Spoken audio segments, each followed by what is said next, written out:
feels weird watching other people's videos around, no, I don't want to say the country, but around YouTubes that are living in Ontario. The south doesn't look like it has a lot of snow, and the north is pretty much snowed in. Well, not really, but we got more snow than they do. Anybody want to have some kitten legs for breakfast? You know, this is the life right here. This is all she does all day long, is just lays here like a lump on a log, looking like a kitty. If reincarnation's a thing, I want to come back as a kitty. Like, have you ever seen an animal capable of contorting itself so much and still be in comfort? I know I haven't.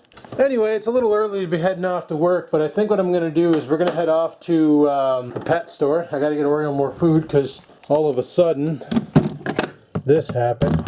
There's like enough in there for maybe a bowl or two. And judging by the bowl in this crate, he needs a reload right now, so I'm going to go ahead and do that. We're going to get him some food. And we're going to go off and get some more food at the pet store. And while I'm there, I'm going to try and book him in for an appointment on Thursday or Friday to get shaved. Because, like, look at this fucking thing. Stay down. Like, his beard game is strong. He's so fluffy, he can barely jump. What the hell?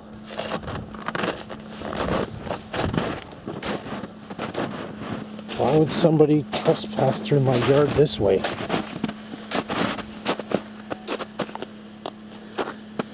Must have been the gas stick. I'm going to read the meter. And that's probably why Oreo was barking.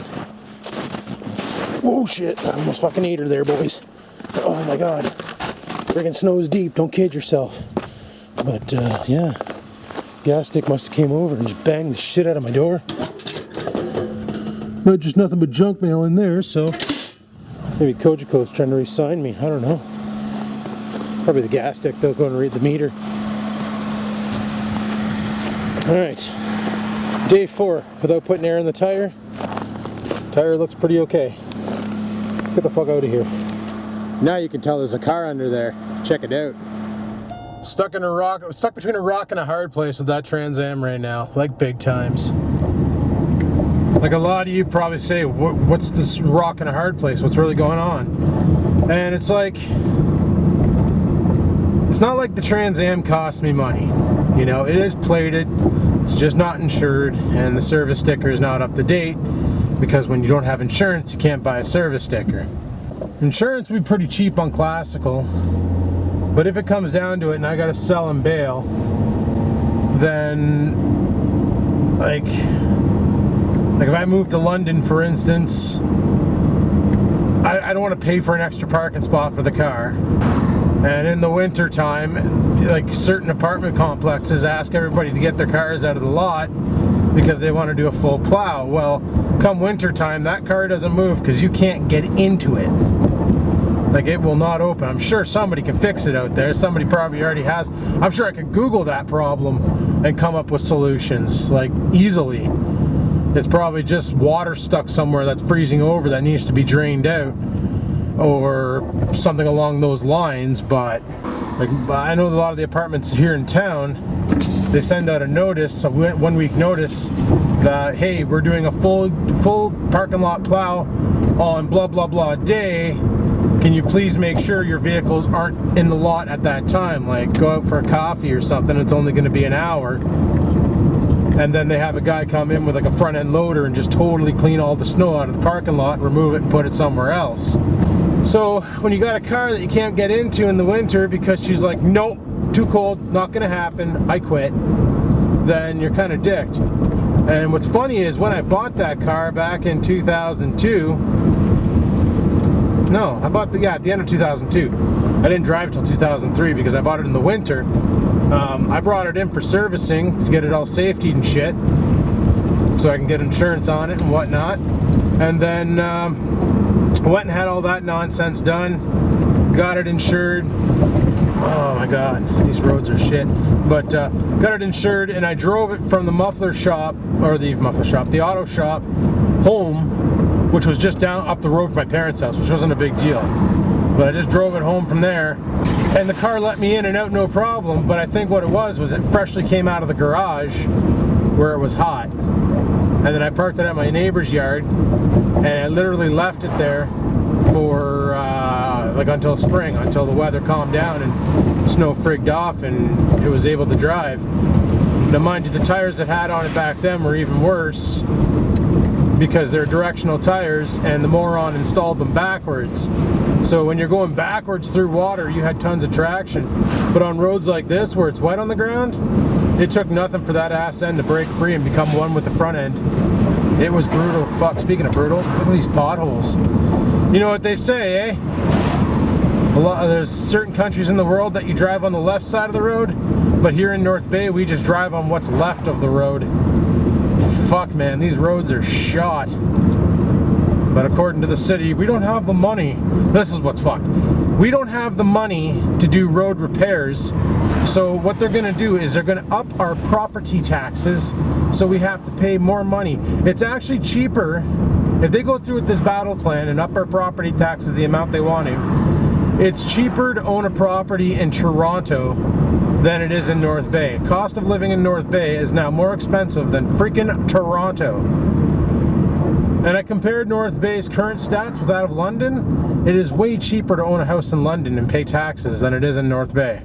Because this city is trying to be a Toronto and hasn't accepted the fact that it'll never be a Toronto. And what I mean by that is the politicians running this dump think more of the city than what it is and do more stupid spendings on stuff that we don't need rather than stuff that we do need. So, and I don't know why, but this guy in the Hyundai just can't seem to keep her off the shoulder, eh? Look at that. Totally shoulder riding. Not sure what his malfunction is, but maybe the car's too big for him or something. Little Hyundai Tucson. That's a stupid name, Tucson. Wonder who thought that one up at Hyundai. But yeah, so it's like, it's one of those rock and hard places, and it's like, I know if I sell it, I'm gonna cry about it big times, because like, fuck man, that car has been through 4 friggin' cars already, you know what I mean? Probably not, but what I mean is, I bought that like a year after I bought my Ford Tempo back in 2002. I bought my Tempo actually in 2001, and well, I'm gonna fucking give her because you're dumb. But yeah, I bought my Tempo back in 2001 in spring off my buddy's grandma. Paid $1,500 for it. It had 33,000 kilometers onto it. They were the original owners. They bought it in 92, I think it was. And literally all the car did was drive from pretty much my house over here to Sobeys every second Sunday for groceries. The car never, ever, ever seen highway. It literally was just a town car for them to go grocery shopping every second Sunday. And they drove it from 92 up till 2000 when my buddy's grandfather passed away and his grandmother didn't have a license, so she couldn't operate the vehicle, so it sat in the garage for a year, just festering. Every once in a while my buddy's dad would go over and fire it up and, you know, check the fluids, and he did an oil change onto it before I bought it. And the car was awesome, but the problem was because it was all town driving. Meanwhile, I'm driving in the middle of the road here because I can't. Oh my goodness, that was a good bump. Like, this car was all town driving, so she was pretty carboned up. So she was pretty much a pig on gas. I won't lie to you about it. But it had the Vulcan V6 into it with a 5-speed. Oh no, with an automatic transmission and a 5-speed. My first 5-speed was the Golf. But anyway, no, it was my Focus. I apologize. But yeah, so anyway, that car, I drove that car right up till about 2004 or 5, and that's when I bought the 2001 Focus LX. But frig man, I bought this car a year after buying that car. I bought the Trans Am a year after buying the Tempo, and then I bought the Ford Focus, and then I bought the Volkswagen Golf. Now the Golf was initially intended for the ex to drive because she didn't have a car and she needed something because she was driving, she wasn't driving anything, and I couldn't let her drive the Trans Am because it was under classical insurance. Anybody wants to know any information about the Golf, any VW guys out there, the Golf was a 1.8 liter CL. It was the Canadian version. So the 1.8 liter CL put out like 92 horse, had a 5-speed manual transmission, all gears worked. Car was great, but when I got it, it had a blown driver's side shaft and a blown starter motor. And that car there, I learned a little bit of stuff about Volkswagens. For instance, when you're taking the starter motor out, put a fucking jack underneath it, underneath your motor. because if you don't, you're gonna have a bad time, because one of the bolts holding that starter motor in is also a bolt for the motor, and for the motor mount I should say, and when you take that bolt out, man, that fucking engine drops, and that's a scary time a little bit. So you kind of sort of want to make sure you got that fucker braced, or otherwise you're going to be eating a 1.8 liter engine right in the face, and it is not, I repeat, not a good time. Okay, I'm at the pet store now. I'm going to continue this story when I get back, because I think you guys will probably find that interesting. A lot of you guys are, like I said, from David's farm, and you like car shit, so let's talk car shit on this video. Sounds like a plan. Anyway, I'll be right back. Alrighty, peeps and creeps, we're back. Got Oreo's dog food, big old dirty bag of it. It's kind he likes. Chicken soup for the son of a bitch. Went over to Sobeys, grabbed some chicken dinner, because I don't have anything to eat. And yeah, let's go off to work now. Let's get off to work. But yeah, like I was talking about earlier about the cars. You know, I bought the Focus back in 05. Drove that till 09 and then bought this. Now that Trans Am. Then also in 07 or 08, I can't remember what year it was, I bought the Sierra too. It was, paid $12.50 for it. It was an 89 Sierra, 2-wheel drive, 2-door, no extended cab, no crew cab, none of that cab, just regular old dirty work truck, 2-wheel drive, 89 with a 305 into it. And that truck was awesome. I love that thing, but I ended up getting rid of it because my ex was on my case about having 3 cars and her not having any. And like, well, she had a car, sorry, no.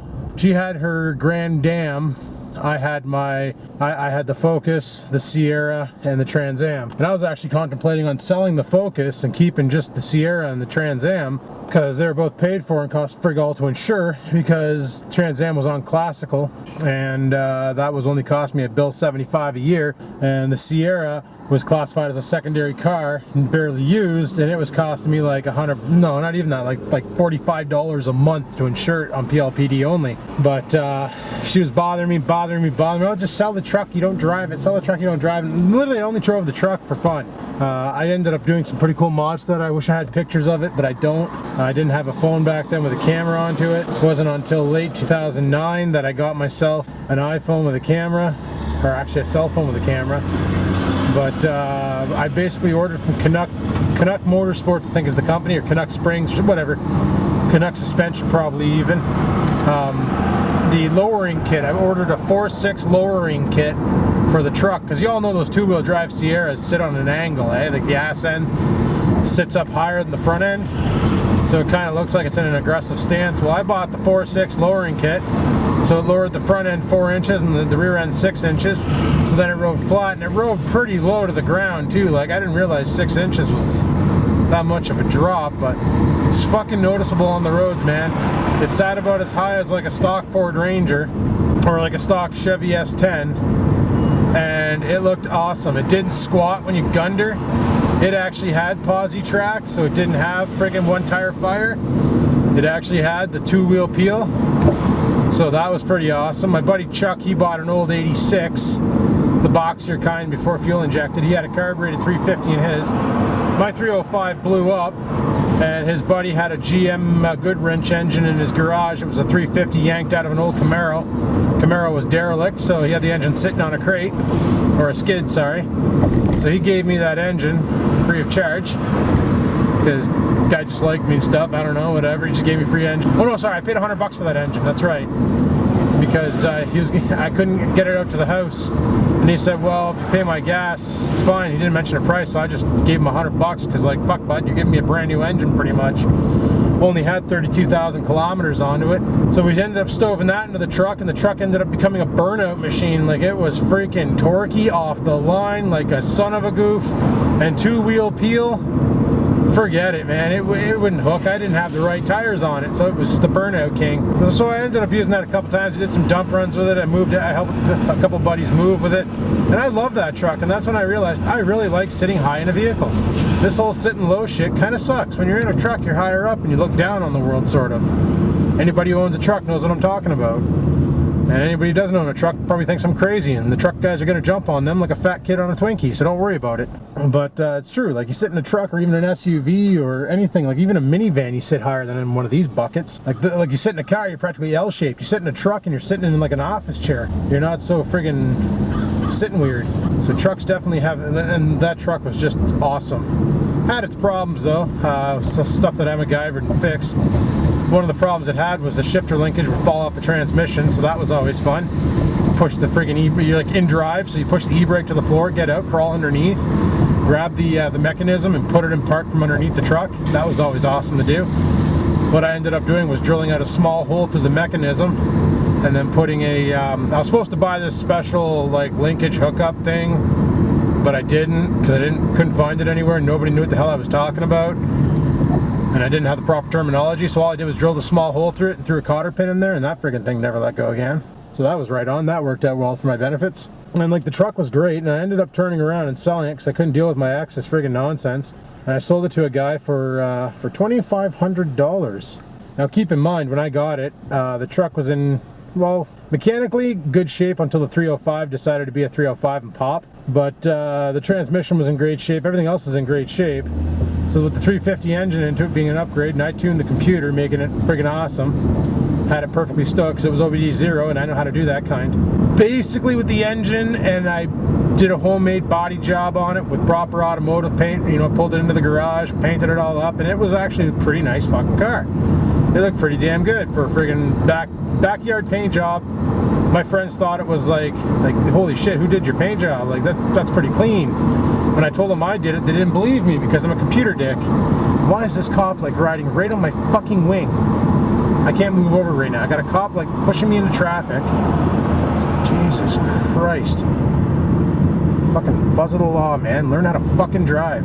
Oh what, now you're gonna go behind me and try and pull me over? Go ahead, I got you on camera driving in the middle of the road, you fucker. Have your goddamn license revoked. But anyway, yeah, so that truck was awesome. I love driving that thing. I used to drive the shit out of that. Be like, hey, let's go to Tim Hortons. People would expect me to show up in the Trans Am, and sure enough, I'd show up in my fucking truck. They'd be like, why are you showing up in that thing? And I'd be like, why aren't you showing up in one? Wait, that's not fucking reserved parking. Stand by. Oh shit, we got a bell dick here. Oh shit. Oh, that probably hurt. Running over tire slush. So basically, that truck there, I ended up selling it for $2,000 to a guy on Kijiji. And bye-bye truckie. And then the Focus, I sold that to my buddy Chuck. I bought that back in, I think it was 04 or 05, somewhere around there. I bought that for $7,000 cash. They wanted $8,750. But when you walk into the dealer and you got cash in your hand and you start petting his hand with it going, doesn't that feel nice? They tend to be like, oh fuck, you know what, just sell the car to them for $7,000 and be done with it. So, you know, then they don't have to go through the paperwork and the financing applications and blah, blah, blah, and all the heuristics of it and logistics, and you just get the car cheaper. So $7,000, plus I traded in the Tempo at the time. So it was $7,000 plus the Tempo.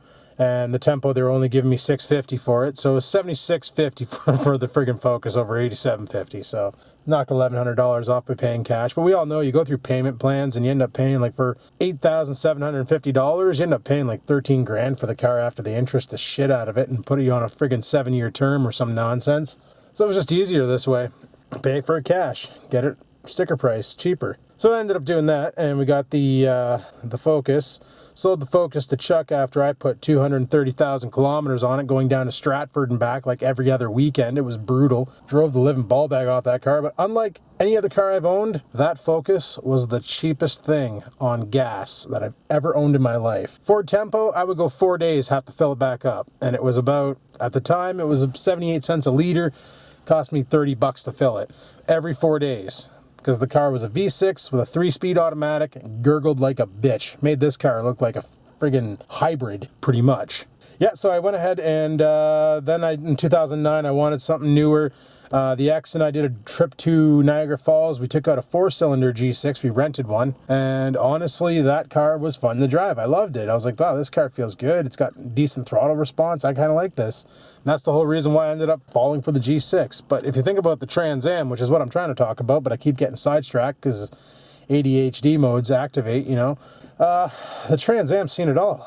It's seen the Tempo, it's seen the Focus, it's seen the Golf, it's seen the friggin' Sierra, it's seen this car, it's seen all my vehicles. It's been through, like, it's been with me since pretty much the end of school, the beginning of working here. It kind of saddens me to sell it. Like, I don't know, like, I know I gotta do it because I won't be able to bring it with me if I gotta move, but I really don't want to do it at the same time, right? Like, I don't know. Maybe you guys can understand. Some people out there probably think I'm insane. You know, think what you want. I am what I am.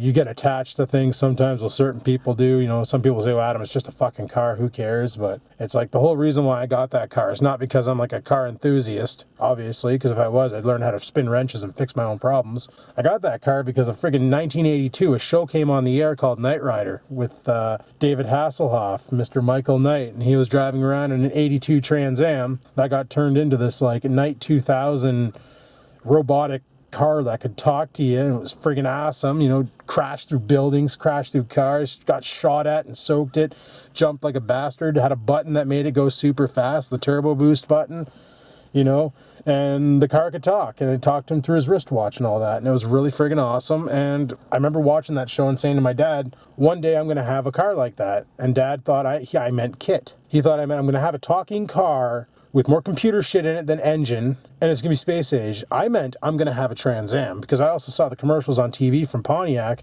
talking about the new, sleeker, faster, 170 horsepower V8 Pontiac Trans Am. You know, and they're like showing it driving, and it's all sleek, and it's like taking corners, but it's not body rolling, and it was just hugging the corners like a bastard. And I'm like, oh, that thing looks amazing. Like, it looked like a Ferrari to me. Like, it was a nice car. It looked like something European and something expensive, you know, and I always wanted one. And then in 2002, the summer, I went hunting for the car. Couldn't find one. All the ones I found had holes in the floor or V6s, and I found one that was an inline 4, if you can believe that. Had a 2.5 liter Iron Duke inline 4 that put out, I think the sticker said it was 110 horsepower to the flywheel, which with the slush box transmission, the 700 R4, which probably was in it, and the rear end, like, they're gutless. It made the tempo look fast. I think they said the quarter mile time on those was like 26 seconds. Fuck, like, I think my tempo could do that in 23, so that's kind of sad that they'd bastardize a car like that. But hey, Ford did it too. Look at the Ford Mustang Fox body, right? Got that thing with a 2.3 liter high output that barely put out any high output. That was kind of a joke, but what they did was they geared up that rear end, put the gear end into a lower ratio to really make her take off the line when you rug the throttle. So, and that's what they did with the 2.5 liter Iron Duke and the 3.1 liter V6, or the 2.8 liter V6 at the time. In 82 it was a 2.8 liter, and the 2.5 liter 4, and the 5 liter ceasefire injection, friggin' fuel injected V8 ceasefire. CFI, crossfire injection, we called it ceasefire injection.